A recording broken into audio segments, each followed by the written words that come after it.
in Bangladesh, and if you don't surrender, you will be killed unmercifully. 1971 का साल था। भारत की सीमाओं पर तनाव बढ़ चुका था। हर तरफ बस एक ही सवाल था, क्या भारत और पाकिस्तान के बीच युद्ध होने वाला है?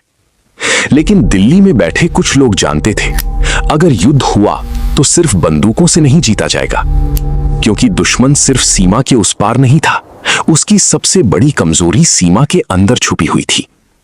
उस समय पाकिस्तान दो हिस्सों में बटा हुआ था, एक वेस्ट पाकिस्तान जहां से सत्ता चलती थी, और दूसरा ईस्ट पाकिस्तान जहां लोग अपने ही देश में दबाए जा रहे थे।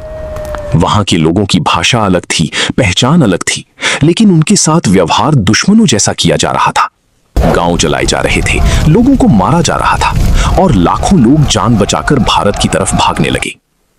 अब ये सिर्फ पड़ोसी देश का संकट नहीं रहा था, ये भारत के दरवाजे तक पहुंच चुका था। सीधी जंग शुरू करना आसान नहीं था। अगर भारत खुलकर हमला करता तो दुनिया उसके खिलाफ खड़ी हो सकती थी। बड़े देश दबाव बनाती, संयुक्त राष्ट्र बीच में आता और भारत घिर सकता था। इसलिए एक फैसला लिया गया, ऐसा फैसला जो खुले मैदान में नहीं परछाइयों में लिया गया था।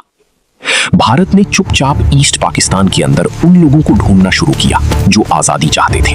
उन्हें सीमा के पास लाया गया, ट्रेनिंग दी गई, हथियार दिए गए और सिखाया गया दुश्मन को सामने से नहीं अंदर से कैसे हराया जाता है।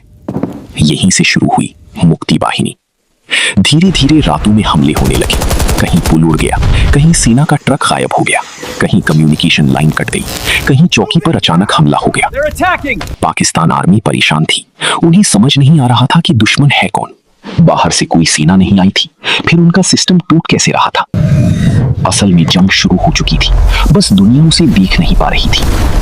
कई महीनों तक यही चलता रहा। पाकिस्तान अंदर से कमजोर होता गया, उसकी सप्लाई टूट रही थी, उसके सैनिक थक रहे थे और उसका भरोसा बिखर रहा था। फिर दिसंबर 1971 आया। अब भारत ने खुलकर कदम रखा। सेना आगे बढ़ी, वायुसेना ने हमला किया, नौसेना ने रास्ते बंद कर दिए।